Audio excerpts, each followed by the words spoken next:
What's happening, folks? Welcome back to Celtic Fans TV. It's time for the live post-match pint after Celtic won, St Johnstone 0 at Hampden. We're in the League Cup final.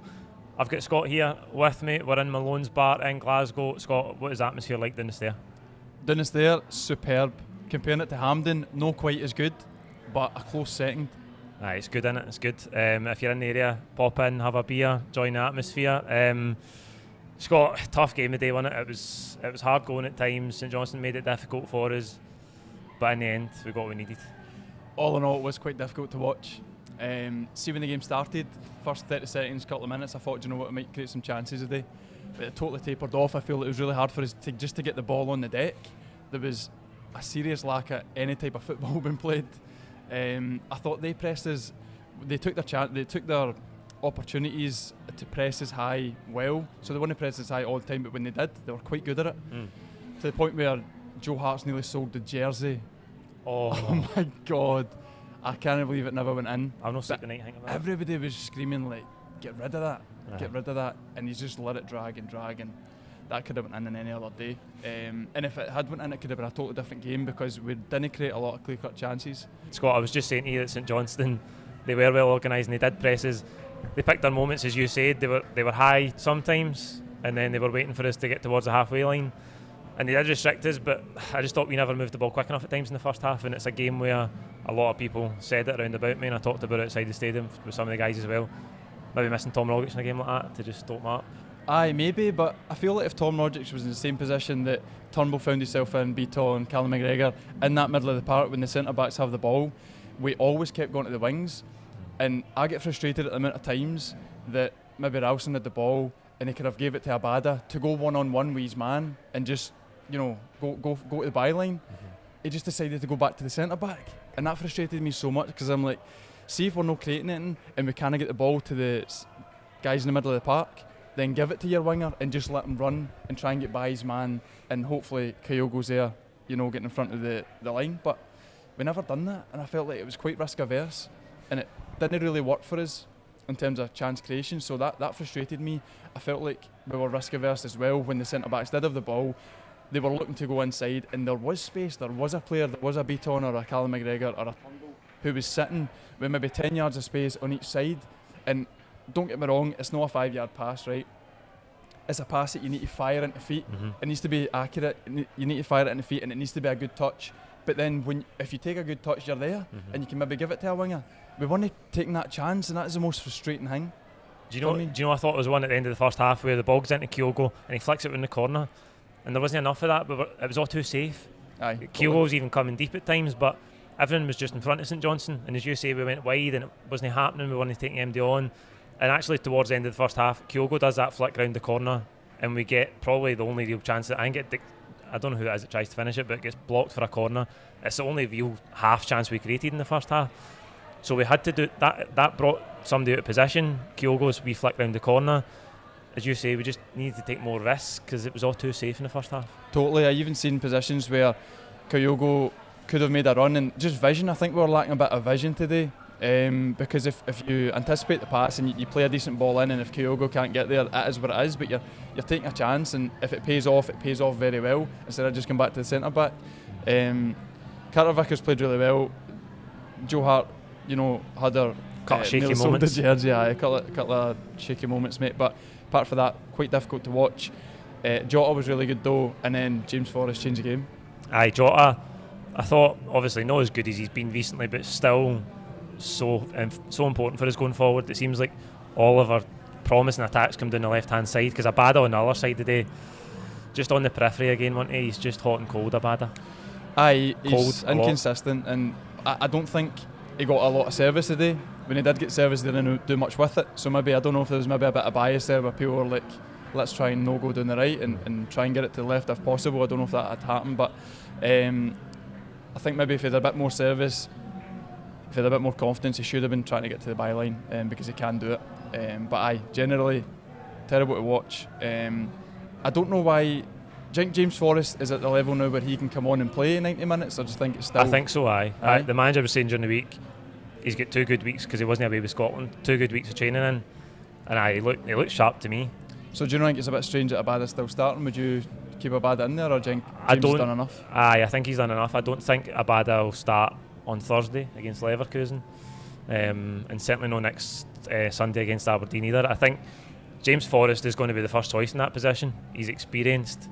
He's approaching 30 years of age. Played at Celtic his whole career. Abada's a young boy coming in, first season, thrown in at the deep end. Played a lot of games because he's had to before his injury, but I think if Forrest back up to 100% fitness, it's his place, and he'll start. Scores big goals. He does. That was a big goal today.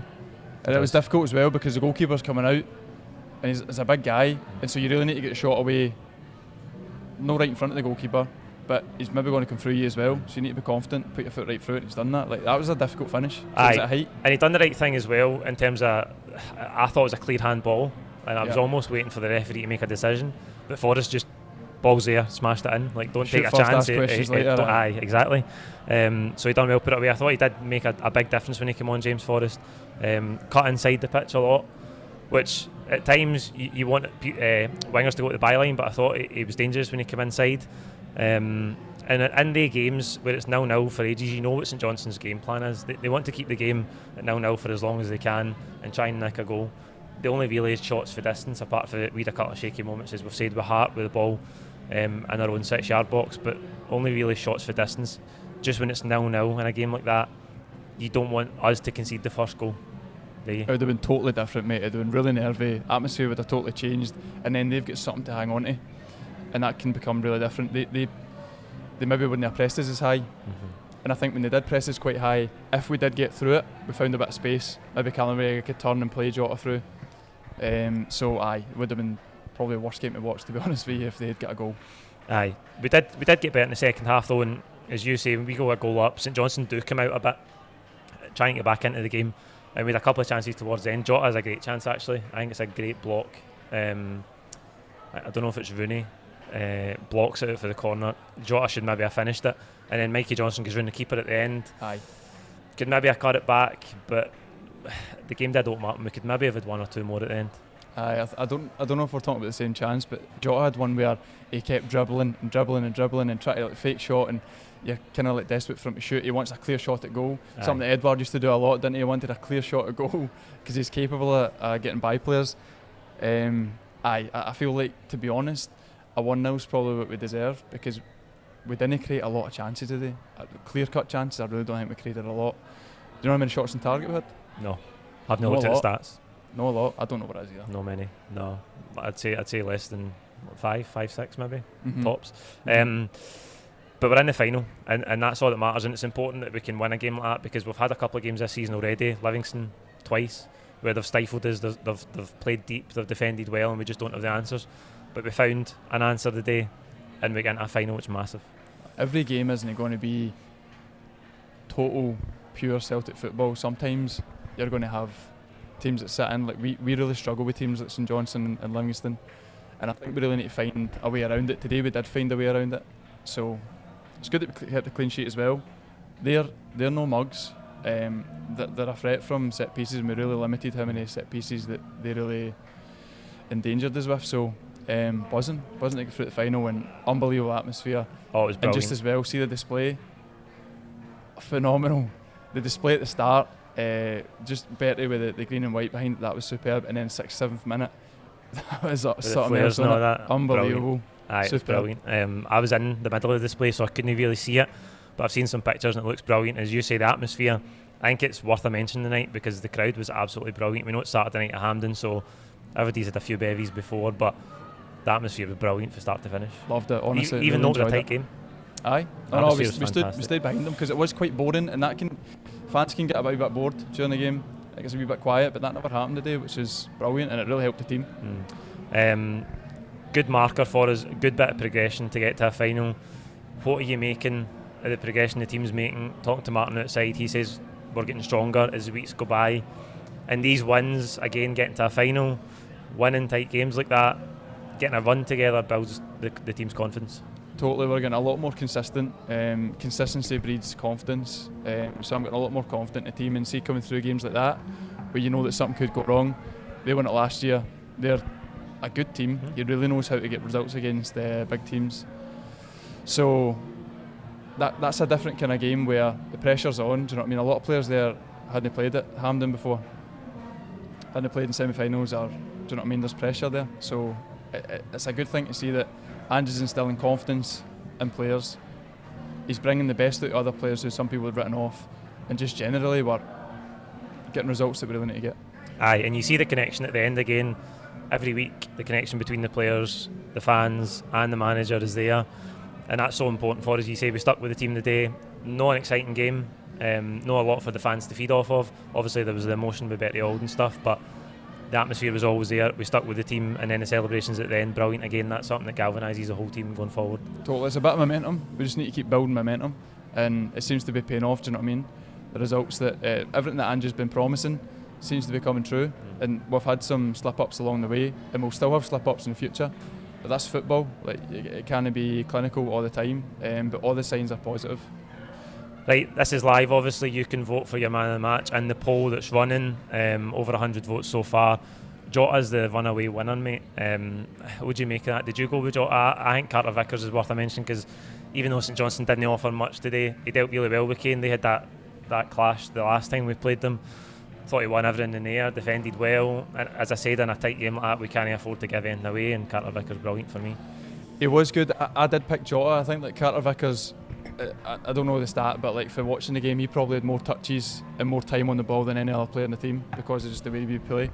But I think Jota was the best player to watch. He done really, really well for the goal. So shocking kick out for Xander Clark. Aye. And he's I wouldn't say he's out-muscled the guy, but he's outsmarted the guy to like make sure he had the ball. And superb. I think just for that alone, and he's the most exciting player to watch. 100% we give him man of the match. Aye, in the comments it's unanimous. Jota seems to be your man of the match the day. That'll do us for the post-match pint. We're going down the stair to join the atmosphere. Like this video, comment your own thoughts below. Don't forget to subscribe if you haven't already, and we'll see you during the week for the build-up to Leverkusen away. Cheers.